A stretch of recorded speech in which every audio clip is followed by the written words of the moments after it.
we watched Ne Zha 2. After a great catastrophe, the souls of Ne Zha and Ao Bing are saved, but their bodies face ruin. To give them new life, Tai Zeren turns to the mystical seven-colored lotus in a daring bid to rebuild them and change their fate. Runs about 144 minutes, and if you're thinking that's a little intimidating, you'd be correct. It's scary to look at, especially for a kid's movie, because who knows? Who knows if you'd be wasting your time or something like that. For what it's worth, it's based on the Investiture of Gods, which, it's been adapted many times. Ne Zha has seen the screen a bunch of times. He's seen a lot of adaptations. There are a lot of things out there.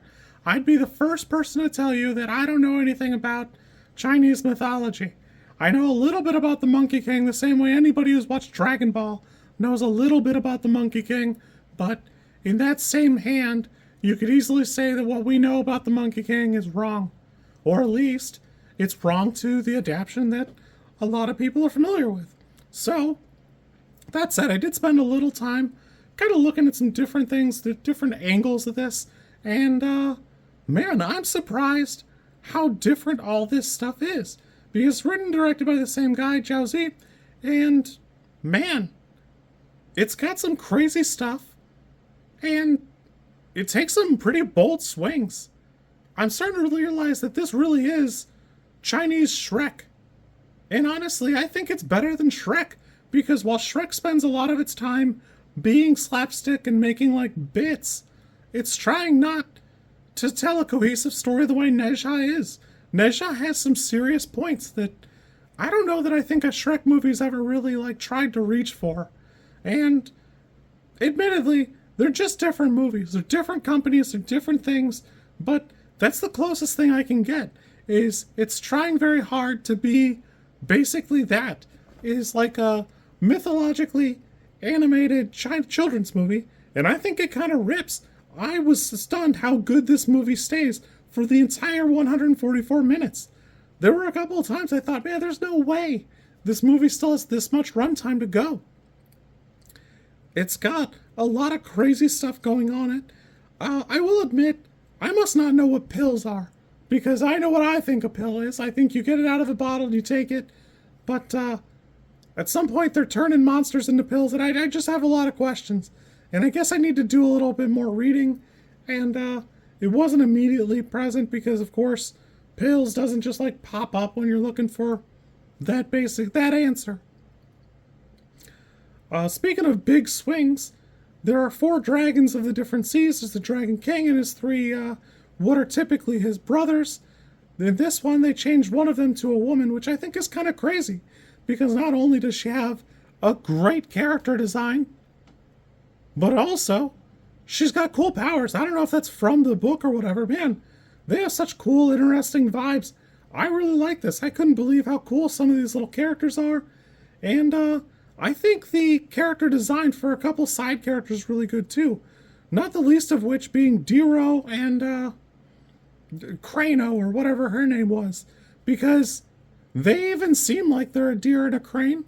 But man, it really does work. It actually is super bizarre in the movie because you go, man, why has this guy got a deer antler thing?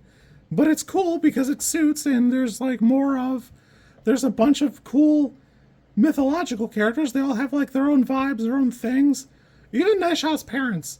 I will admit, there does seem to be this big disparity between, for instance, Ne Zha's parents and regular people. But that kind of fits the vibe. It works. It just is kind of crazy town because, man, why are they flying? They could fly? But honestly, once you're over that disbelief, it just works. The whole thing just comes together. Everything works. Does a good job. I really enjoyed this. It's got a crazy setup. It does a good job of trying to give you a little bit more of Ao Bing and Ne Zha. Admittedly, I don't know how close this is to the Investiture of Gods, or if it'll even take the same course. It seems like it'll very definitely be pretty different at the end of the day. I don't know how similar it can be because of the course we've taken, but man, by the time I reach the end, I was ready for more. I thought we were going to have a showdown with some of the other characters that got away, and we don't. But man, I was ready. I was ready to go. I love this. This is a 9 for me. I love this movie. I think this is fantastic. If you like the first one, it only does a good job to improve. In fact, I think it does a little bit better job cleaning up. It becomes more palatable. The stuff going on seems better.